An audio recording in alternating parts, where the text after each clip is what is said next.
Good morning. मैं Lokesh Chaudhary, chemistry lecturer. आप सबका Shri Shyam education group of चंदवाजिम की ऑनलाइन क्लासेस में आप सबका हार्दिक अभिनंदन है। ठीक है, आप सब अच्छे होंगे। सब जो भी ऑनलाइन क्लासेज हैं उन सब में आप पढ़ रहे होंगे। जो भी आपकी समस्या आती है उसको कमेंट्स के माध्यम से, या कोई भी आपका क्वेश्चन है वो कमेंट्स के माध्यम से आप उसको क्यूरी कर सकते हैं, पूछ सकते हैं।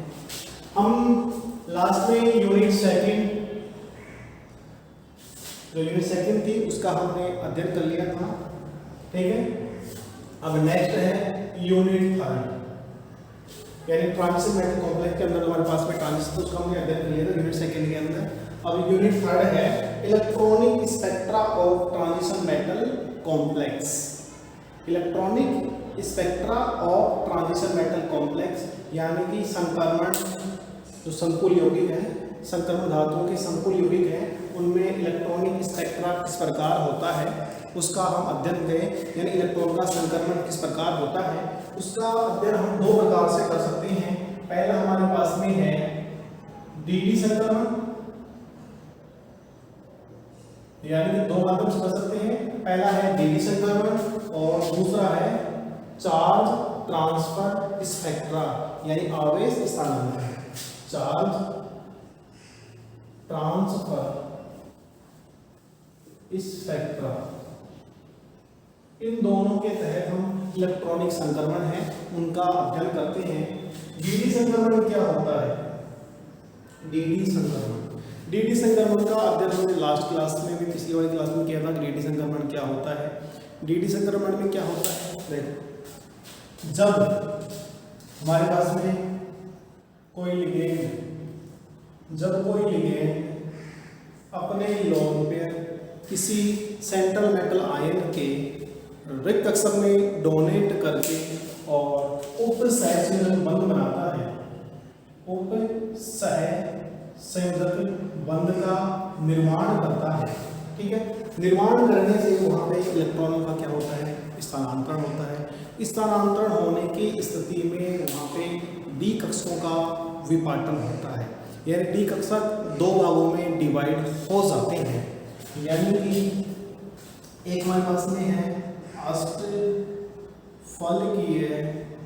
संकुल यौगिक और दूसरा हमारे पास में है चतुष्फलकीय संकुल यौगिक। यानी कि डी कक्षकों का जो विभाजन है वो दो पार्ट्स में होता है। एक हमारे पास में है अष्टफलकीय संकुल, दूसरा है चतुष्फलकीय संकुल। अष्टफलकीय संकुलों के अंदर डी कक्षकों का विभाजन है वो Eg और T2G कक्षक में होता है, और चतुष्फलकीय संकुलों के अंदर हमारे पास में जो डी कक्षक का विभाजन है वो T2 और E में होता है हमारे पास में, यानी हमारे पास में नीचे E और ऊपर T2 में होता है। चतुष्फलकीय संकुलों में हमारे पास में यहाँ पे G साथ में आता है, G का मतलब जिरेड है, और जिरेड का मतलब है सममिति। यानी कि चतुष्फलकीय संकुलों में सममिति नहीं पाई जाती है, और सममिति नहीं पाए जाने के कारण हम यहाँ पे Eg और T2G न लेके हम क्या लेते हैं, यहाँ पे E और T2 लेते हैं। अब देखो क्या होता है कि हमारे पास में अष्टफलकीय संकुल, अष्टफलकीय संकुलों में हमारे पास में ये देखो, ये हमारे पास में समभ्रंश डी कक्षक है। समभ्रंश डी कक्षक जब ये किसी लिगेंड के संपर्क में आते हैं, जब किसी लिगेंड के संपर्क में आते हैं, यानी कि प्रेजेंस ऑफ लिगेंड। ठीक है, लिगेंड के संपर्क में आएंगे तो इनका जो विपाटन है वो दो भागों में हो जाता है। इनका विपाटन दो भागों में हो जाता है। एक हमारे पास में T2G, एक हमारे पास में Eg। ठीक है, ये हमारे पास में DXY, DYZ और DZX, DX2Y2 और DZ2। ठीक है, दूसरा हमारे पास में हम बात करें किसकी, वही हमारे पास में समभ्रंश डी कक्षक, समभ्रंश डी कक्षक है और इनमें भी हमारे पास में लिगेंड की presence of ligand in tetrahedral complex और यहाँ पे इन ऑक्टाहेड्रल कॉम्प्लेक्स। ये हमारे पास में अष्टफलकीय के लिए है और नीचे हमारे पास में चतुष्फलकीय के लिए है और इनमें भी जो डी कक्षक है उनका विभाजन दो भागों में हो जाता है। ऊपर वाले हमारे पास में T2, नीचे वाले पास में E, dx² y² और dz²। अब क्या होता है कि हमारे पास में यहाँ पे कोई इलेक्ट्रॉन है, उस इलेक्ट्रॉन को हमने यहाँ रख दिया। आगे इलेक्ट्रॉन क्या करता है, ठीक है, देख इसका विपाटन हो गया। विपाटन होने के पश्चात हमारे पास में इसको हम कहते हैं निम्न ऊर्जा स्तर और ये हमारे पास में उच्च ऊर्जा स्तर। अब निम्न ऊर्जा स्तर के अंदर जो इलेक्ट्रॉन प्रेजेंट है वो प्रकाश विकिरणों के यानी दृश्य क्षेत्र के प्रकाश विकिरणों का अवशोषण करके उच्च ऊर्जा के कक्षकों में संक्रमित होता है। यानी कि हमारे पास में निम्न ऊर्जा से उच्च ऊर्जा के कक्षकों में क्या होता है, संक्रमित होता है और संक्रमित होने के पश्चात वापस अपनी मूल अवस्था में आने पर दृश्य क्षेत्र के प्रकाश विकिरणों का क्या करता है, ये उत्सर्जन करता है और जो हमारे पास में अवशोषित रंग है उसका पूरक रंग हमें यहाँ पे दिखाई देता है। यानी कि यहाँ पे इलेक्ट्रॉन का क्या हो रहा है, संक्रमण हो रहा है निम्न ऊर्जा स्तर से उच्च ऊर्जा स्तर में। यानी कि हमारे पास में T2 से इसमें क्या जा रहा है, इलेक्ट्रॉन जा रहा है, ठीक है। इलेक्ट्रॉनिक संक्रमण डी संक्रमण हो गया किसमें, अष्टफलकीय में। दोबारा समझो कि डी संक्रमण अष्टफलकीय और चतुष्फलकीय दोनों संकुलों में हम उसका अलग अलग अध्ययन कर सकते हैं। अष्टफलकीय की हम बात करें, अष्टफलकीय संकुलों के अंदर की सेंट्रल मेटल आयन के डी कक्षक के संपर्क में कोई लिगेंड आता है तो लिगेंड के संपर्क में आने पर समरस डी कक्षक है उनकी समरसता क्या होती है, नष्ट होती है और समरसता नष्ट होने पर उनका विभाजन दो भागों में हो जाता है, T2Z और EZ। तो T2Z है वो निम्न ऊर्जा स्तर के हैं, EZ है वो उच्च ऊर्जा स्तर के हैं। अब माना यहाँ पर हमारे पास में कोई एक इलेक्ट्रॉन है, यह इलेक्ट्रॉन दृश्य क्षेत्र के प्रकाश विकिरण HV प्रकाश विकिरणों का अवशोषण करके, ठीक है, प्रकाश विकिरणों का अवशोषण करेगा तो इस इलेक्ट्रॉन में क्या होगी, एनर्जी आएगी। इलेक्ट्रॉन कहाँ जाएगा, उच्च ऊर्जा के कक्षक में चला जाएगा। यानी डी से कहाँ जा रहा है, डी में जा रहा है। इसको हम कहते हैं डी संक्रमण है। क्या कहते हैं, डी संक्रमण कहते हैं। अब ये इलेक्ट्रॉन यहाँ पे स्टेबल नहीं होगा, वापस अपनी मूल अवस्था में आएगा। वापस मूल अवस्था में आने पर दृश्य क्षेत्र के प्रकाश विकिरणों का उत्सर्जन करता है और जो अवशोषित रंग है उसका पूरक रंग हमें दिखाई देता है। यानी हमारे पास में जो संकुल यौगिक है उनके रंग की व्याख्या हमने डी संक्रमण के द्वारा की थी CFT के अंदर, ठीक है। और इसी प्रकार हमारे पास में हम की बात करें, ऑक्टाहेड्रल की बात करें, ये ऑक्टाहेड्रल हो गया और प्लस एन से होता है प्रेजेंट उपस्थिति। अब यहाँ पे कोई इलेक्ट्रॉन यहाँ पे प्रेजेंट है, इस कक्षक में भरा हुआ है, वही यहाँ पे 3 कक्षक है। यह इलेक्ट्रॉन दृश्य क्षेत्र के प्रकाश विकिरणों का अवशोषण करके निम्न ऊर्जा स्तर से उच्च ऊर्जा स्तर में क्या करता है, संक्रमित करता है, जिसको हम डी संक्रमण कहते हैं। जिसको हम क्या कहते हैं, डी संक्रमण कहते हैं। और डी संक्रमण में क्या होता है, अब ये इलेक्ट्रॉन वापस अपनी मूल अवस्था में आएगा तो मूल अवस्था में आने पर दृश्य क्षेत्र के प्रकाश विकिरणों का उत्सर्जन करेगा और जो अवशोषित रंग है उसका जो पूरक रंग है वो हमें दिखाई देगा, ठीक है। और यहाँ से इलेक्ट्रॉन डी से डी में जा रहा है, इसको हम कह देते हैं डी संक्रमण, ठीक है। ये हमारा हो गया डी संक्रमण, यानी कि electronic spectra of transition metal complex, यानी संक्रमण धातुओं के संकुल यौगिक हैं उनमें इलेक्ट्रॉनिक स्पेक्ट्रा है, उसको हम डी संक्रमण और 4 ट्रांसफर स्पेक्ट्रा के द्वारा समझा सकते हैं। जिसमें हमारे पास में डी संक्रमण है, उसकी व्याख्या हम ऑक्टाहेड्रल और टेट्राहेड्रल में निम्न प्रकार कर सकते हैं। अब बात आती है कि हमारे पास में चार्ज ट्रांसफर स्पेक्ट्रा क्या होता है, आवेश स्थानांतरण स्पेक्ट्रा क्या होता है, इसका अध्ययन हम किस प्रकार करते हैं। चार्ज ट्रांसफर स्पेक्ट्रा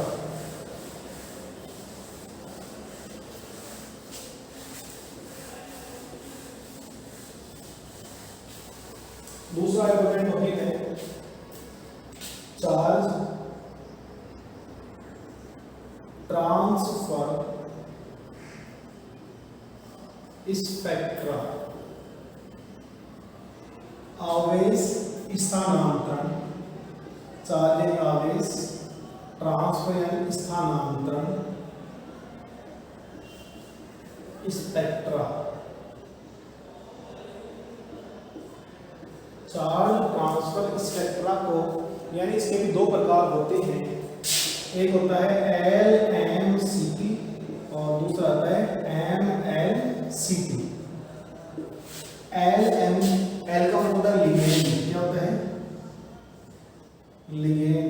M का मतलब क्या है मेटल, C का मतलब क्या है चार्ज और T का मतलब क्या है ट्रांसफर।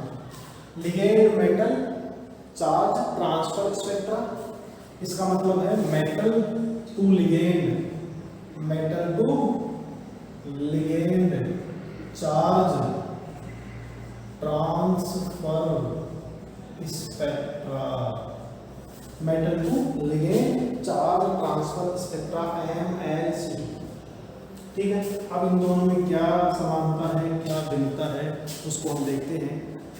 सबसे पहले पास में NMCT क्या है, यानी कि हमारे पास में किसी संकुल यौगिक के डी कक्षक, संकुल यौगिक के रिक्त डी कक्षकों में कोई लिगेंड अपने लोन पेयर डोनेट करता है, लोन पेयर डोनेट करके उप सहसंयोजक बंधों का निर्माण करता है, उप सहसंयोजक बंधों का निर्माण करता है।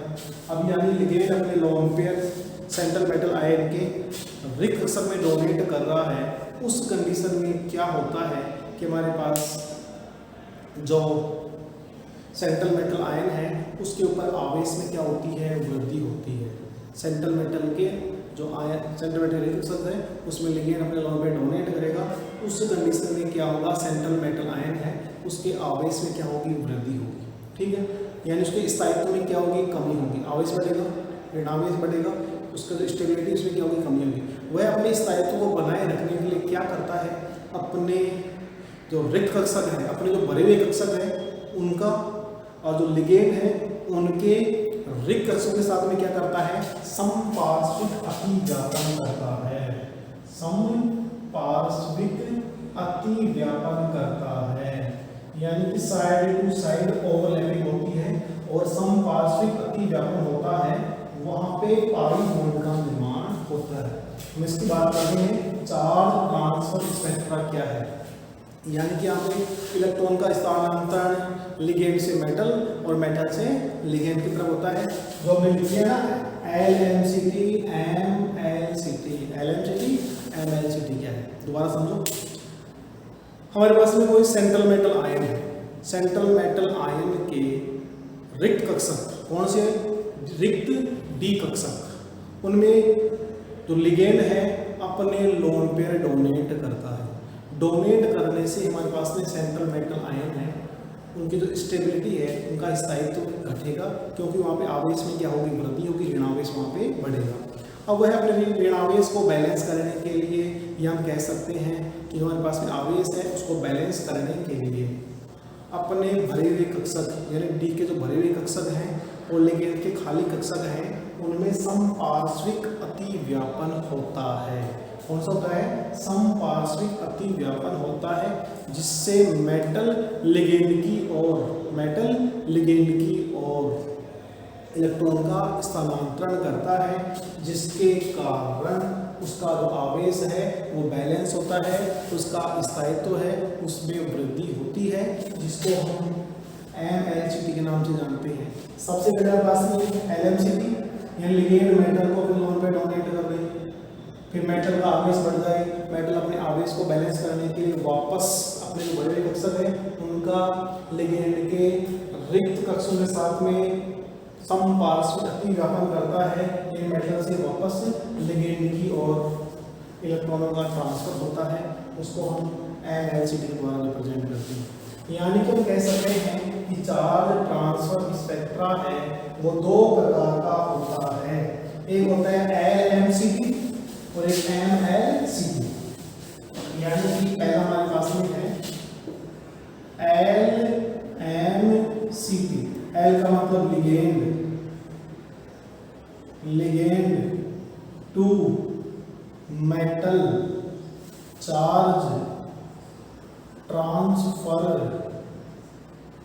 Spectra,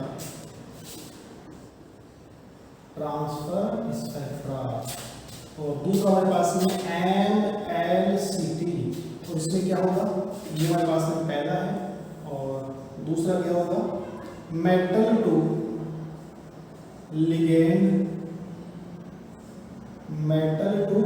ligand charge transfer spectra. Ligand to metal और मेटल टू लिगेंड कब होता है, हमने कंप्लीट बात किया कि हमारे पास में सेंट्रल मेटल आयन के रिक्त डी कक्षकों में लिगेंड अपने लोन पेयर डोनेट करके उपसहस्त्र बंधों का निर्माण कर लेता है। ठीक है, लिगेंड अपने लोन पेयर डोनेट करके बॉन्डिंग होगी, बॉन्डिंग होने के हमारे पास सेंट्रल मेटल आयन का वो ऋणावेश है, ऋणावेश से क्या होती है, वृद्धि होती है, यानी कि जो स्टेबिलिटी है, स्टेबिलिटी क्या होगी, डिक्रीज होगी। और सेंट्रल मेटल आयन अपने स्थायित्व को बनाए रखने के लिए या बढ़े हुए ऋणावेश को संतुलित करने के लिए इस सेंट्रल मेटल आयन के जो भरे हुए डी कक्षक हैं वो लिगेंड के रिक्त कक्षकों के साथ समपार्श्विक अतिव्यापन करके इलेक्ट्रॉनों का स्थानांतरण करते हैं, जिससे इनका आवेश बैलेंस होता है। यानी यहाँ हमारे पास में जो लिगेंड इसको दे रहा है उसको हम LMCT पर रिप्रेजेंट कर रहे हैं, तो आवेश बढ़ने के बाद भी जब हमारे पास में बॉन्डिंग होती है उसको हम MLCT के द्वारा रिप्रेजेंट कर सकते हैं। अब हम दोनों का अलग अलग अध्ययन करते हैं। पहली बात करते हैं हम LMCT क्या है। LMCT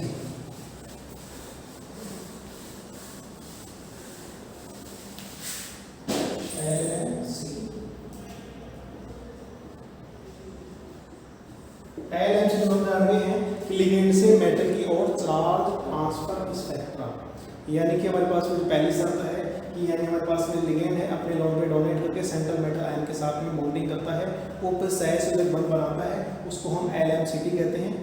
ठीक है, यानी यहाँ पे इलेक्ट्रॉन का जो स्थानांतरण है वो लिगेंड टू मेटल की ओर होता है, यानी लिगेंड से मेटल की ओर स्थानांतरण। अब LMCT के लिए प्रमुख शर्तें क्या क्या हैं। LMCT होने के लिए हमारे पास में 2-3 शर्तें हैं, उन शर्तों के तहत हमारे पास में LMCT होता है। पहला है हमारे पास में सेंट्रल मेटल आयन पर धनावेश उच्च होना चाहिए, यानी जो भी सेंट्रल मेटल आयन कॉम्प्लेक्स का निर्माण कर रहा है उसके ऊपर आवेश घनत्व हमारे पास में जो उसका आवेश है वो क्या होना चाहिए, उच्च होना चाहिए। यानी जिसका आवेश उच्च होता है, यानी हाई ऑक्सीडेट होती है, वो गहरे रंग रिप्रेजेंट करता है अन्य हमारे पास में जो मेटल आयन है उनकी तुलना में। ठीक है, यानी कि पहला है हमारे पास में सेंट्रल मेटल आयन पर धनावेश क्या होना चाहिए, उच्च होना चाहिए। फॉर एग्जाम्पल हम बात करें, जैसे हमारे पास में एग्जाम्पल है टाइटेनियम +4, वेनेडियम +5, क्रोमियम +6, इनके अंदर यानी जो हमारे पास में ये सेंट्रल मेटल आयन है अन्य की तुलना में इनके अंदर जो रंग की तीव्रता है, रंग की तीव्रता अधिकतम होती है, रंग की तीव्रता क्या होती है, अधिकतम होती है। यानी कि LMCT होने के लिए पहली शर्त यही है कि सेंट्रल मेटल आयन पर आवेश घनत्व क्या होना चाहिए, उच्च होना चाहिए। For example titanium 4, vanadium +5, chromium 6 है। इनके अंदर जिस प्रकार हमारे पास में औष्णिक अवस्था बढ़ रही है उसी प्रकार इनके अंदर LMCT है उसमें भी क्या हो रही है, वृद्धि हो रही है।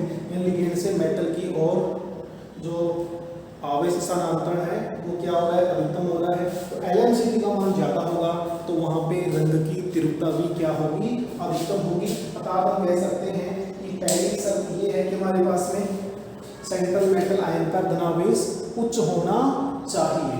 दूसरी अब बात करें कि हमारे पास जो सेंट्रल मेटल आयन को लिगेंड में डोनेट करता है वो लिगेंड उच्च ऊर्जा की होनी चाहिए। उच्च ऊर्जा के भरे कक्षक उपस्थित होने चाहिए।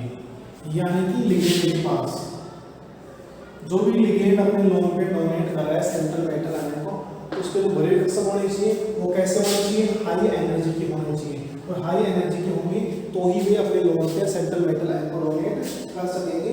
जैसे हमारे पास में N-3 है, सल्फाइड -2 है, या हमारे पास में Cl- है, Br- है, I- है। ये जो लिगेंड है ये लिगेंड सेंट्रल मेटल आयन को अपने लोन पे डोनेट करके और फिर हमारे पास में जो LMCT है वो आसानी से रिप्रेजेंट कर सकते हैं। फॉर एग्जांपल हमारे पास में देखो कैडमियम सल्फाइड है। कैडमियम सल्फाइड हमारे पास में पीले रंग का होता है। कैसा होता है हमारे पास में कैडमियम सल्फाइड जो विलयन है वो कैसा होता है, पीले रंग का होता है। इसमें क्या होता है, सल्फाइड अपने लोन पेयर कैडमियम +2 की ओर क्या करता है, डोनेट करता है। और डोनेट करने के कारण यह हमें पीला रंग रिप्रेजेंट करता है। यानी कि जो आवेश स्थानांतरण है, इलेक्ट्रॉनों का स्थानांतरण है लिगेंड टू मेटल। हमारे पास में लिगेंड है, हमारे पास में क्या है, मेटल है। लिगेंड से मेटल की ओर इलेक्ट्रॉनों का स्थानांतरण हो रहा है जिसको हम LMCT कहते हैं। LMCT के लिए प्रमुख शर्तें हैं, दो शर्तें हम देख चुके हैं कि पहली शर्त ये है कि हमारे पास में सेंट्रल मेटल आयन पर आवेश घनत्व उच्च होना चाहिए। जो आवेश है वो क्या होना चाहिए, मैक्सिमम होना चाहिए। आवेश जितना अधिक होगा या ऑक्सीजन अवस्था जितनी बड़ी होगी उसमें जो LMCT है वो भी क्या होगी, अधिकतम होगी। और जहाँ पे LMCT अधिकतम होगी वहाँ पे रंग की तीव्रता भी क्या होगी, ज़्यादा होगी। दूसरी शर्त ये है कि हमारे पास में लिगेंड है जो सेंट्रल मेटल आयन को अपने लोन पे डोनेट करता है। उस लिगेंड के पास में उच्च ऊर्जा के भरे हुए कक्षक उपस्थित होने चाहिए। जो कक्षक हैं उनकी जो एनर्जी है वो क्या होनी चाहिए, मैक्सिमम होनी चाहिए। जैसे पास में N-3 है, सल्फाइड है, Cl- है, Br- है, I- है। ये सभी कैसे होते हैं, उच्च ऊर्जा के होते हैं और उच्च ऊर्जा के होने के कारण अपने लोन पे आसानी से सेंट्रल मेटल आयन को डोनेट कर सकते हैं। तीसरी शर्त ये है कि हमारे पास में लिगेंड है, जो भी लिगेंड है उस लिगेंड की विद्युत ऋणता न्यून होनी चाहिए। यानी इलेक्ट्रोनेगेटिविटी होनी चाहिए उसकी न्यून होनी चाहिए। इन तीन शर्तों के तहत हम LMCT की व्याख्या कर सकते हैं। यानी कि LMCT होने के लिए तीन शर्तें आवश्यक हैं। सेंट्रल मेटल आयन के ऊपर आवेश घनत्व क्या होना चाहिए, अधिकतम होना चाहिए, उच्च होना चाहिए। दूसरी शर्त ये है कि जो हमारे पास में लिगेंड है उन लिगेंड जो बड़े कक्षक हैं वो हाई एनर्जी की होनी चाहिए। हाई एनर्जी होगी तो वो आसानी से सेंट्रल मेटल आयन को अपने लोन पे आसानी से डोनेट कर सकेंगे। तीसरा है विद्युत ऋणता, यानी संकुल यौगिक के अंदर जो हमारे पास में लिगेंड है उसके ऊपर इलेक्ट्रोनेगेटिव कम होगी, उसमें रंग की तीव्रता क्या होगी, अधिकतम होगी। और एग्जाम्पल हम बात करें कि हमारे पास में फॉर एग्जाम्पल दो कॉम्प्लेक्स है Cu-I4 -2 और एक हमारे पास में है Cu-I4 -2 और दूसरा है CuCl4 -2। इन दोनों कॉम्प्लेक्स में, इन दोनों संकुल यौगिक में किसमें LMCT मैक्सिमम होगी, इन दोनों में किसमें LMCT मैक्सिमम होगी। ये हमारे पास में क्या है, सेंट्रल मेटल आयन है, और ये हमारे पास में क्या है, लिगेंड है। ये हमारे पास में क्या है, सेंट्रल मेटल आयन है, और ये हमारे पास में क्या है, लिगेंड है। ये सप्रे वर्ग में क्लोरीन, क्लोरीन, ब्रोमीन, आयोडीन। एक वर्ग में ऊपर से नीचे जाने पर परमाणु आकार में वृद्धि होती है, परमाणु आकार में वृद्धि होती है, तो वहाँ पे इलेक्ट्रोनेगेटिविटी का मान क्या होता है, डिक्रीज होता है। जिसका आकार बड़ा होगा उसकी विद्युत ऋणता या इलेक्ट्रोनेगेटिविटी क्या होगी, कम होगी। अब यहाँ पे देखो CuI4 आयोडीन है, यहाँ पे क्लोरीन है, यहाँ हमारे पास यहाँ पे आयोडो, यहाँ पे क्लोरो लिगेंड है। तो क्लोरो लिगेंड की इलेक्ट्रोनेगेटिविटी क्या होती है, ज़्यादा होती है, और जिसकी इलेक्ट्रोनेगेटिविटी ज़्यादा होती है उसमें LMCT क्या होती है, कम। इस संकुल यौगिक में LMCT क्या होगी, कम होगी। इस संकुल यौगिक में LMCT है वो क्या होगी, अधिकतम होगी, क्योंकि इसकी जो प्रमुख शब्द क्या है, कि सेंट्रल मेटल आयन से जो लिगेंड जुड़ा हुआ है, सेंट्रल मेटल आयन से जो लिगेंड जुड़ा हुआ है उसकी इलेक्ट्रोनेगेटिविटी क्या होनी चाहिए, अल्प होनी चाहिए। जिस सेंट्रल मेटल आयन की इलेक्ट्रोनेगेटिविटी यानी जो हमारे पास में सेंट्रल मेटल आयन है उसके साथ जो लिगेंड जुड़ा हुआ है उस लिगेंड की विद्युत ऋणता कम होगी, तो उसके लिए जो LMCT का मान है वो क्या होगा, मैक्सिमम होगा। अर्थात हम कह सकते हैं कि CuI4 है, CuI4 में जो हमारे पास में फ्लोरो है, जो हमारे पास में आयोडो है, इस आयोडो की जो इलेक्ट्रोनेगेटिविटी है वो Cl की तुलना में क्या होती है, अधिकतम होती है, और Cl की तुलना में अधिकतम होने के कारण यह अधिक मात्रा में LMCT प्रेजेंट करता है। यानी कि हम शॉर्ट में कह सकते हैं LMCT होने के लिए प्रमुख 3 शर्तें हैं। पहली शर्त है आवेश घनत्व अधिकतम होना चाहिए, किसका, सेंट्रल मेटल आयन का, यानी सेंट्रल मेटल आयन के ऊपर आवेश क्या होना चाहिए, अधिकतम होना चाहिए। और आवेश अधिकतम होगा तो वहाँ पे रंग की तीव्रता भी क्या होगी, अधिकतम होगी। दूसरी शर्त जो संकुल यौगिक है, जो सेंट्रल मेटल आयन को जो लिगेंड अपने लोन पे डोनेट कर रहे हैं, उन लिगेंडों में जो ऊर्जा है वो क्या होनी चाहिए, हाई होनी चाहिए, अधिकतम ऊर्जा होनी चाहिए, जिससे वो आसानी से अपने लोन पे डोनेट कर दे। और तीसरी शर्त ये है कि हमारे पास में जो सेंट्रल मेटल आयन है जिसके साथ जो लिगेंड जुड़ा हुआ है उस लिगेंड की विद्युत ऋणता क्या होनी चाहिए, अल्प होनी चाहिए, और विद्युत ऋणता अल्प होगी तो आसानी से अपने लोन पे डोनेट कर देगा। ठीक है, ये 3 शर्तें हैं LMCT के लिए। इसी प्रकार हम बात करें जो हमारे पास में LMCT है, LMCT की बात करें, अब बात आती है MLCT क्या है, metal to ligand charge transfer spectra की हम बात करें, इसको हम समझें। हमारे पास में क्या है, दूसरा हमारे पास में है MLCT।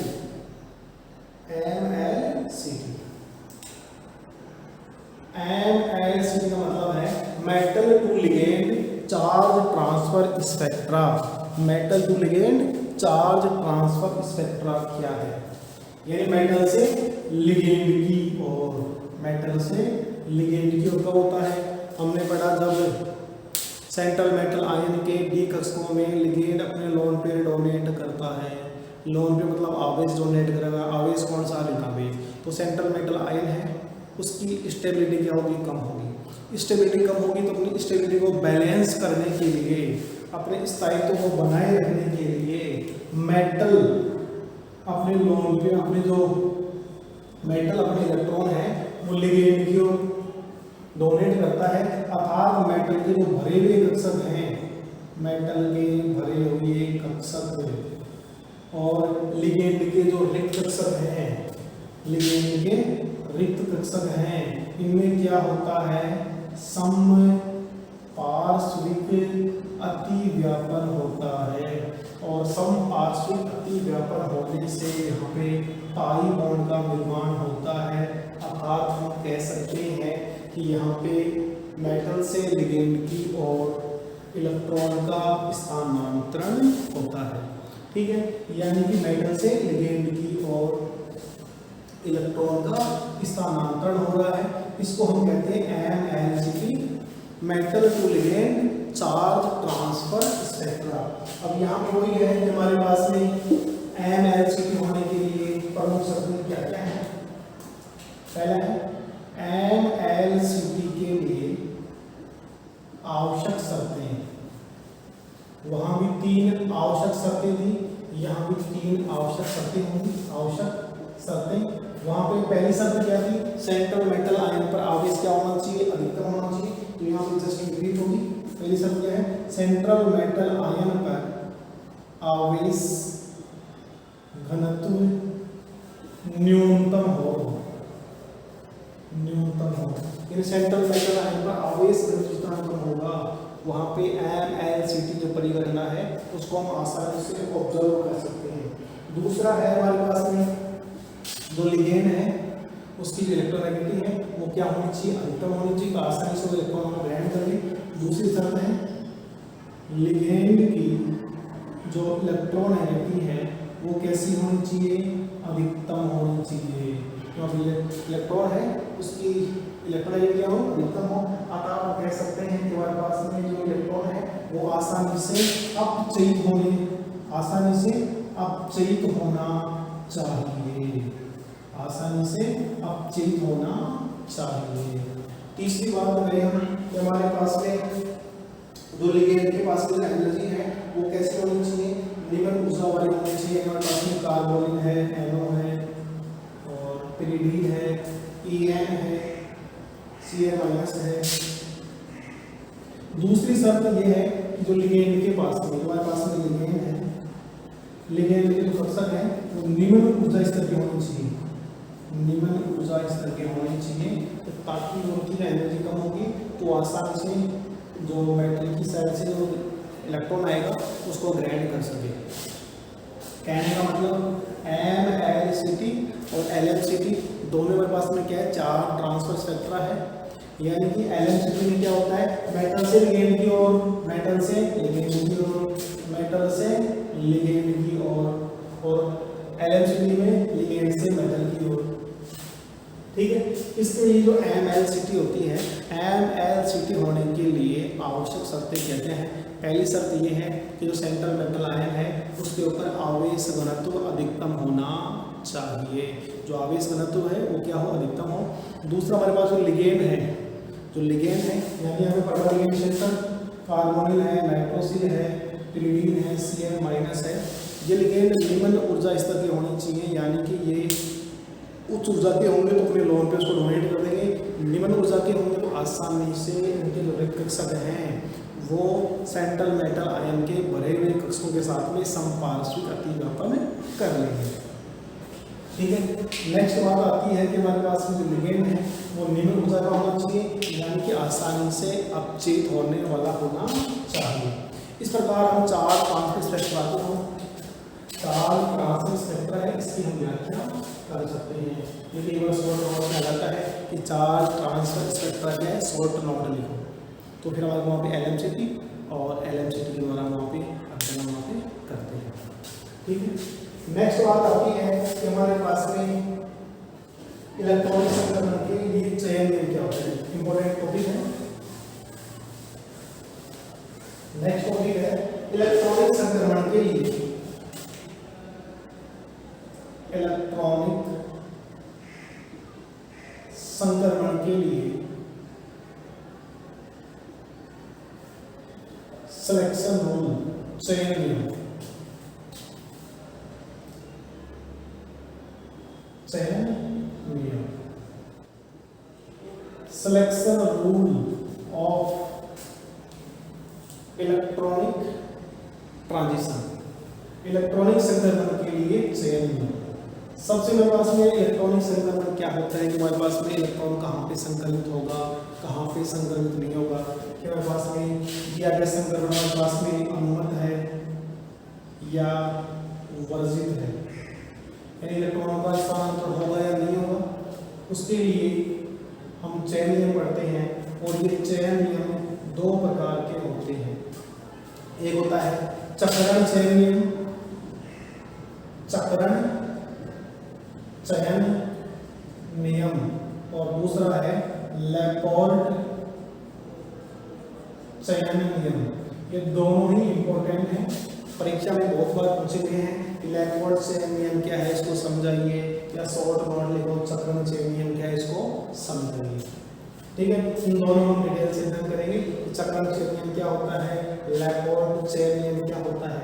उससे पहले हम ये पढ़ लेते हैं कि इलेक्ट्रॉनिक संक्रमण के लिए चयन नियम क्या है। सबसे पहले हमारे पास में इलेक्ट्रॉनिक संक्रमण होने के लिए कि हमारे पास में जो इलेक्ट्रॉनिक संक्रमण के लिए नियमों का पालन करते हैं या जिसके अनुदेश हमारे पास में इलेक्ट्रॉनिक संक्रमण कर सकते हैं उसे हम कहते हैं अनुमत संक्रमण। क्या कहते हैं इसको हम, अनुमत संक्रमण। और जहाँ पे इलेक्ट्रॉनों का संक्रमण नहीं होता उसे हम कहते हैं वर्जित संक्रमण, जिसको हम फॉरबिडन संक्रमण कहते हैं। इसको हम कहते हैं अलाउड संक्रमण, अलाउड ट्रांजिशन। ठीक है, नेक्स्ट बात आती है कि हमारे पास में इस नियम के अनुसार वे संक्रमण ही अनुमत होते हैं। इस नियम के अनुसार वे संक्रमण ही अनुमत होते हैं जिनमें संक्रमण से पूर्व, यानी कि हम ये कह सकते हैं कि जो इलेक्ट्रॉनों का संचार, पहले हम इसकी बात करें कि अनुमत क्या होगा।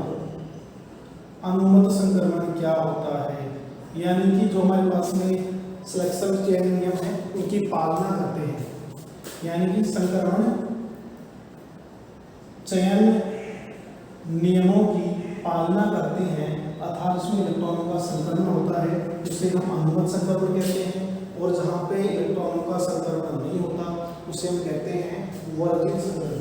ठीक है, अनुमत संक्रमण में क्या होता है, जो अनुमत संक्रमण होता है उसके अंदर संक्रमण अधिकतम और तीव्रता भी क्या होती है, अधिकतम होती है।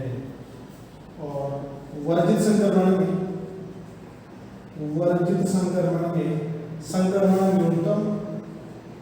संक्रमण न्यूनतम और जो तीव्रता है वो भी क्या होती है, न्यूनतम होती है। यानी कि इलेक्ट्रॉनिक संक्रमण होने के लिए दो चीजें होती हैं, एक होता है अनुमत, एक होता है वर्जित। यानी इलेक्ट्रॉनों का संक्रमण कब होगा, इलेक्ट्रॉनों का संक्रमण कब नहीं होगा, उसकी व्याख्या हम चक्रण चयन नियम और लैपोर्ट चयन नियम के माध्यम से करते हैं। साथ हम कह सकते हैं कि इलेक्ट्रॉनिक संक्रमण के मुख्य दो नियम हैं, एक चक्रण नियम है, एक लैपोर्ट चयन नियम है। पहले हम बात करें चक्रण चयन नियम की। पहले हमारे पास में है चक्रण चयन नियम, चक्रण चयन नियम, स्पिन सिलेक्शन रूल अर्थात इस नियम के अनुसार संक्रमण वे संक्रमण ही अनुमत होते हैं जिनमें संक्रमण से पूर्व व संक्रमण के पश्चात एलिमेंट इलेक्ट्रॉनों की संख्या समान होती है। इसकी पहली शर्त क्या है कि यहाँ पे वे ही संक्रमण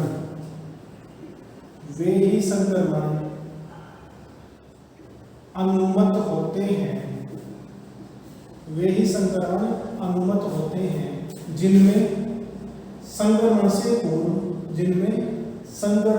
पूर्व एवं संक्रमण के पश्चात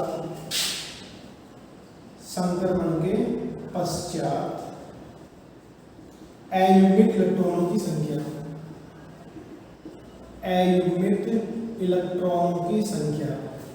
अयुग्मित इलेक्ट्रॉनों की संख्या समान होती है, उसे हम चक्रण चयन नियम कहते हैं। इसके अलावा चक्रण चयन नियम को हम बहुपता के मान से भी रिप्रेजेंट कर सकते हैं। बहुपता का मान ज्ञात करने का फॉर्मूला होता है कि हमारे पास में अंडर रूट एस, जो हमारे पास में इसका फॉर्मूला है under root S plus 1, under root S plus 1।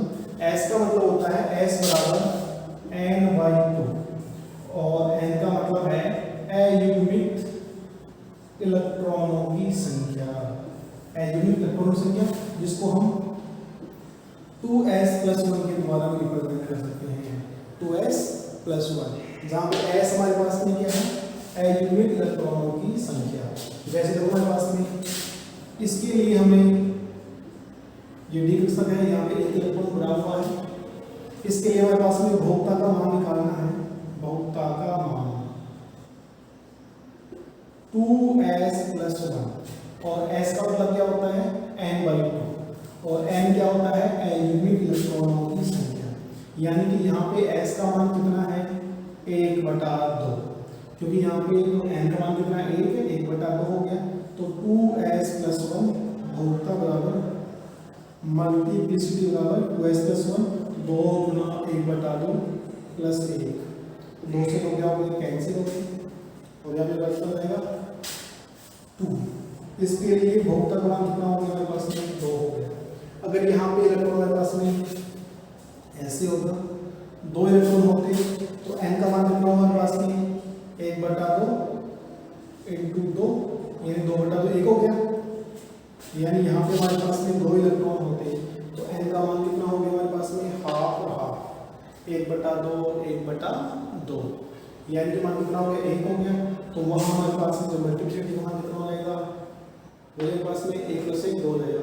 अगर हमारे पास में ऐसे कोई स्थिति हो हमारे पास कक्षक है इसमें 2 इलेक्ट्रॉन बने हुए हो, एक हमारे पास में क्लॉकवाइज है, एक हमारे पास में एंटी क्लॉकवाइज है, +½ -½ इसके लिए n का मान यानी s का मान कितना हो जाएगा 0। s का मान कितना होगा 0। ठीक है, उस कंडीशन में हमारे पास में भोक्ता कितनी होगी 1 होगी। अगर भोक्ता का मान 1 होता है, भोक्ता का मान 1 आता है उसे हम कहते हैं सिंगलेट, उसे हम कहते हैं सिंगलेट। और इसका मान 2 आता है उसे हम कहते हैं डबलेट, और 3 आता है उसे हम कहते हैं ट्रिपलेट। और मैग्नेट के पास में सिंगलेट डबलेट ट्रिपलेट इन्हीं का हम अध्ययन कर लेते हैं। सबसे पहले चक्राकार चयन नियम क्या है, वे संक्रमण ही इस नियम के अनुसार वे संक्रमण ही अनुमत होते हैं। यानी वे ही संक्रमण यहाँ पे हो सकते हैं जिनमें संक्रमण से पूर्व और संक्रमण के पश्चात, यानी इलेक्ट्रॉन एक कक्षक से दूसरे से जा रहे हैं या लिगेंड से मेटल की ओर जा रहे हैं, उस कंडीशन के अंदर संक्रमण से पूर्व और संक्रमण के पश्चात अयुग्मित इलेक्ट्रॉनों की संख्या क्या होनी चाहिए समान होनी चाहिए। यानी कि जो भोक्ता है उसका मान क्या होना चाहिए समान होना चाहिए। और भोक्ता का मान 2s+1 फॉर्मूले की सहायता से निकाल लेते हैं 2s+1 के द्वारा। s का मतलब क्या है n/2 और n/2 होता है अयुग्मित इलेक्ट्रॉनों की संख्या, अयुग्मित इलेक्ट्रॉनों की संख्या। ये हमारे पास में क्या है n का मान है। ठीक है, अगर हमारे पास में भोक्ता का मान 1 आता है उसे हम कहते हैं सिंगलेट, 2 आता है डबलेट और 3 आता है उसे हम कहते हैं ट्रिपलेट। नेक्स्ट बात इसमें ये है कि समान भोक्ता वाले ऊर्जा स्तरों के मध्य होने वाले इलेक्ट्रॉन संक्रमण अनुमत होते हैं। यानी कि हम कहते हैं कि सिंगलेट से सिंगलेट अनुमत संक्रमण, अलाउड ट्रांजिशन, अनुमत संक्रमण या हम कहते हैं अलाउड ट्रांजिशन। अलाउड ट्रांजिशन क्या होता है, अनुमत संक्रमण क्या होता है, अगर हमारे पास में सिंगलेट आ रहा है और इलेक्ट्रॉन का स्थानांतरण सिंगलेट में होता है उसे हम कहते हैं अलाउड संक्रमण। डबलेट से डबलेट और ट्रिपलेट से ट्रिपलेट उसे हम कहते हैं अलाउड ट्रांजिशन, अनुमत संक्रमण। दूसरा है वर्जित संक्रमण, फॉरबिडन ट्रांजिशन, यानी सिंगलेट से डबलेट,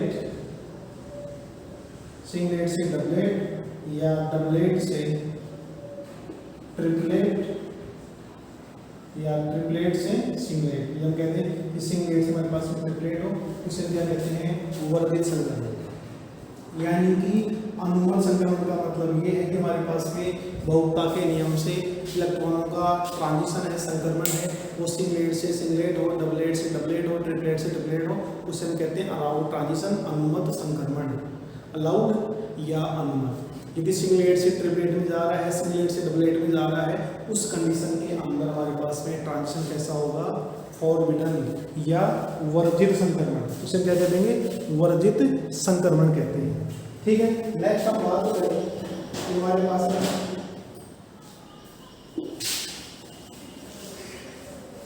नेक्स्ट हमारे पास में है लैपोर्ट चयन नियम। लैपोर्ट चयन नियम क्या है? लैपोर्ट चयन नियम, इस नियम के अनुसार वे संक्रमण ही अनुमत होते हैं। इस नियम के अनुसार वे संक्रमण ही अनुमत होते हैं जो सम्मिति से असम्मित या असम्मित से सम्मित की ओर। यानी कि वे संक्रमण ही अनुमत होते हैं, इस नियम के अनुसार वे संक्रमण ही अनुमत होते हैं जिनमें इलेक्ट्रॉनों का स्थानांतरण सम्मित से असम्मित या असम्मित से सम्मित की ओर होता है, उन्हें हम अनुमत संक्रमण कहते हैं। और जिनके अंदर जो हमारे पास में इलेक्ट्रॉनों का संक्रमण सम्मित से सम्मित हो या असम्मित से असम्मित हो, उसे हम कहते हैं वर्जित संक्रमण। अनुमत संक्रमण, अनुमत संक्रमण, दूसरा है वर्जित संक्रमण। अनुमत संक्रमण और वर्जित संक्रमण। अनुमत संक्रमण का मतलब ये है कि हमारे पास में देखो जिरेड, दूसरा है अनजिरेड। जिरेड को हम कहते हैं सम्मित और अनजिरेड को हम कहते हैं असम्मित। अभी देखेंगे सम्मित असम्मित क्या होता है। यह हमारे पास में अनजिरेड से जिरेड की ओर इलेक्ट्रॉनों का संक्रमण होता है, उसे हम कहते हैं अनुमत संक्रमण। और वर्जित संक्रमण में gerade to gerade, gerade to gerade, ungerade to ungerade, उसे हम कहते हैं वर्जित संक्रमण। ठीक है, अब बात आती है जिरेड क्या होता है, यानी जिरेड से क्या मतलब है और अनजिरेड क्या होता है, उसकी हम बात करें। यानी कि ऐसे कक्षक जिनके नाभिक से विपरीत दिशा में, ऐसे कक्षक जिनमें नाभिक के विपरीत दिशा के अंदर, नाभिक से विपरीत दिशा के और तरंग फलन के चिन्ह समान, तरंग फलन के चिन्ह समान होते हैं, उन्हें हम कहते हैं जिरेड। यानी कि हमारे पास में तीन प्रकार के, चार कक्षक होते हैं, S P D F. F का हम यहाँ पे अध्ययन नहीं करेंगे। तीन कक्षक रहेंगे, एस कक्षक, पी कक्षक और डी कक्षक।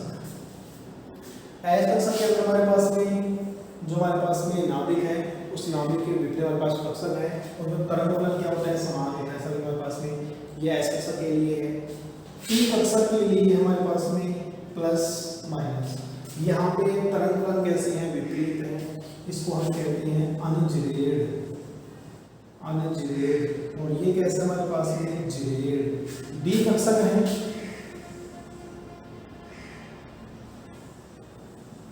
हम डी कक्षक की बात करें, plus plus minus minus, D X square Y square, ये हमारे पास में ये प्लस ये माइनस ये माइनस, ये कैसा हुआ हमारे पास में जिरेड।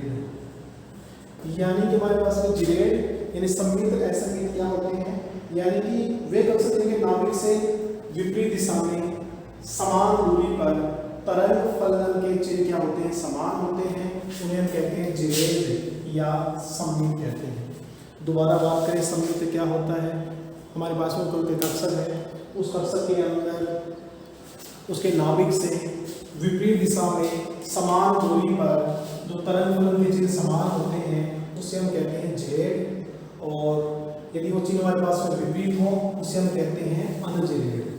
और एस पी और डी कक्षक है, इसमें जो एस कक्षक है वो कैसा होता है, जिरेड होता है।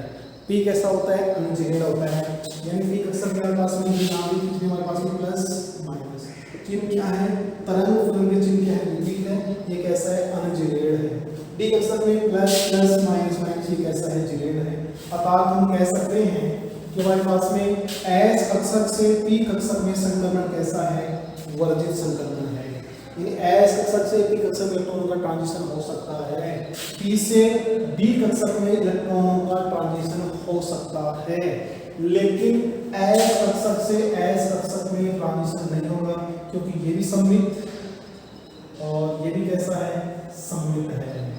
पी से पी कक्षक में नहीं हो सकता, क्योंकि ये कैसे है हमारे पास में असममित, और ये वाला हमारे पास में क्या है, असममित है। असममित से असममित कक्षक में इलेक्ट्रॉनों का ट्रांजिशन नहीं हो सकता। बी से डी में भी नहीं हो सकता, ये भी कैसा है, सममित और सममित। ठीक है, अब इसमें ब्रेक डाउन है, इसमें डी संक्रमण है, उसको हम अलाउ संक्रमण कर देंगे, कैसे करेंगे आगे समझेंगे, पर लैपोर्ट नियम की जो हमारे पास में लिमिटेशन है उसमें समझेंगे। यानी कि लैपोर्ट चयन नियम ये कहता है कि हमारे पास में इस प्रकार इस नियम में वे संक्रमण अनुमत संक्रमण होते हैं जिनमें इलेक्ट्रॉनों का ट्रांसफर जिरेड से अनजिरेड में हो, यानी सममित से असममित में हो या असममित से सममित में हो, उसे हम कहते हैं अनुमत संक्रमण। और इसके विपरीत हमारे पास में इलेक्ट्रॉनों का संक्रमण है, वो सममित से सममित में हो या असममित से असममित में हो, उसे हम कहते हैं वर्जित संक्रमण, यानी वहाँ पे इलेक्ट्रॉनों का संक्रमण नहीं होगा। अब बात आती है कि हमारे पास में सममित क्या होता है। हमारे पास में कोई कक्षक है, उसके नाभिक से विपरीत दिशा में, यानी कि हमारे पास में ये नाभिक है, इससे विपरीत समान दूरी पर यदि तरंग फलन के चिन्ह प्लस माइनस तरंग फलन के चिन्ह विपरीत होते हैं, उसे हम कहते हैं असममित। उसे क्या कहते हैं, असममित कहते हैं। और ये आकृति किसकी है, पी कक्षक की ये आकृति है, ये प्लस और ये माइनस होता है। यानी कि किसी परमाणु के कक्षक का नाभिक है, उस नाभिक के विपरीत दिशा में इस साइड में विपरीत दिशा के अंदर समान दूरी पर जो तरंग फलन है वो समान होते हैं, तो सममित, और तरंग फलन विपरीत होते हैं, प्लस माइनस विपरीत है, वो कैसा होगा हमारे पास में, असममित। और हमारे पास में एस कक्षक गोलाकार होते हैं, इसमें हमारे पास में ये नाभिक है, प्लस प्लस प्लस, ये कैसा है, सममित कक्षक है। फिर हमारे पास में हमारे पास प्लस माइनस कैसा है, अनजिरेड है, असममित है। डी कक्षक में हम पी एक्स स्क्वायर माइनस पर की बात करें, हमारे पास में ये कैसा है, इसमें हमारे पास में प्लस प्लस माइनस माइनस, ये भी कैसा है, हमारे पास में सममित है। अर्थात हम कह सकते हैं जिरेड से अनजिरेड अनुमत संक्रमण, और सममित से असममित हमारे पास में क्या है, अनुमत है। जिरेड से जिरेड में इलेक्ट्रॉन नहीं जा सकता, अनजिरेड से अनजिरेड में इलेक्ट्रॉन नहीं जा सकता। हम कक्षक की बात करें, एस से एस कक्षक में इलेक्ट्रॉन नहीं जा सकता, पी से पी में नहीं जा सकता, डी से डी में नहीं जा सकता। इसको थोड़ा सा बाद में देखेंगे थोड़ा सा। फिर बात आती है हमारे पास में एस से बी में जा सकता है, बी से डी में भी इलेक्ट्रॉन जा सकता है, जिसको हम अनुमत संक्रमण कहते हैं। ठीक है, नेक्स्ट हम बात करें कि हमारे पास में अनुमत संक्रमण और जो लैपोर्ट नियम है इसके अंदर इलेक्ट्रॉनों का ट्रांजिशन है। यानी कि बात करते हैं कि डीडी संक्रमण। डीडी संक्रमण में क्या होता है कि जो हमारे पास में अष्टफल के संकुल यौगिक होते हैं, अष्टफल के संकुल यौगिक क्या पाया जाता है, समिति के अंदर समिति पाया जाता है। समिति पाए जाने के कारण डीडी संक्रमण नहीं होना चाहिए, लेकिन वहाँ डीडी संक्रमण होता है। उसका कारण ये है कि जब हमारे पास में सेंट्रल मेटल आयन के डी कक्षक जब लिगेंड के संपर्क में आते हैं, तो उनमें जब समरसता नष्ट होती है, उस कंडीशन के अंदर हमारे पास में जो डी कक्षक हैं वो डी कक्षक थोड़े बहुत गुण पी कक्षक के ग्रहण कर लेते हैं, जिससे वहाँ पे समिति क्या हो जाती है, नष्ट हो जाती है, वो कैसे हो जाते हैं, अनजिरेड हो जाते हैं, और फिर वहाँ पे इलेक्ट्रॉनों का ट्रांजिशन हो जाता है। ये हमारे पास में लैपोर्ट वर्ण नियम की क्या है, लिमिटेशन है। ठीक है, आज हमने इसमें दो नियम पढ़े हैं, दोनों ही इंपॉर्टेंट हैं। एक हमारे पास में चक्रण चयन नियम है और दूसरा हमारे पास में है लैपोर्ट चयन नियम।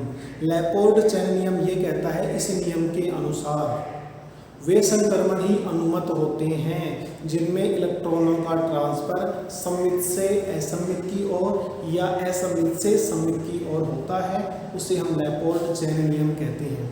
इसके अलावा बात आती है कि हमारे पास में इलेक्ट्रॉनों में यदि सममित से सममित की ओर या असममित से असममित की ओर इलेक्ट्रॉनों का ट्रांसफर होता है, उसे हम वर्जित संक्रमण कहते हैं। ठीक है, यानी अनुमत हो गया, वर्जित हो गया। अब बात आती है सम्मित क्या होता है। सम्मित का मतलब ये है कि हमारे पास कोई कक्षक है, उसका नाभिक है, उस नाभिक से विपरीत दिशा में समान दूरी पर तरंग फलन समान होते हैं, उसे हम कहते हैं सम्मित कक्षक। क्या कहते हैं उसको हम? सम्मित कक्षक। और इसके दो एग्जाम्पल हैं, एस कक्षक और डी कक्षक। ठीक है, फिर बात आता हमारे पास में असम्मित कक्षक क्या होते हैं, यानी कि किसी परमाणु के, हमारे पास में कोई परमाणु है, उसका नाभिक है, उसके नाभिक से समान दूरी पर तरंग फलन विपरीत होते हैं, यानी प्लस माइनस होते हैं, माइनस प्लस होता है, उसे हम कहते हैं असम्मित कक्षक। जिसमें एग्जाम्पल क्या आता है? पी कक्षक उसका एग्जाम्पल आता है। यानी पी कक्षक कैसा होता है? अनजिरेड होता है। अनजिरेड यानी असम्मित, और जिरेड यानी सम्मित। अब इलेक्ट्रॉनों का ट्रांजिशन एस से पी में हो सकता है, पी से डी में हो सकता है, लेकिन एस से एस में नहीं होता, पी से पी में नहीं होता। ठीक है, ये हमारे पास में इलेक्ट्रॉनिक चेन नियम है। नेक्स्ट टॉपिक नेक्स्ट वीडियो में पढ़ेंगे। ठीक है, धन्यवाद।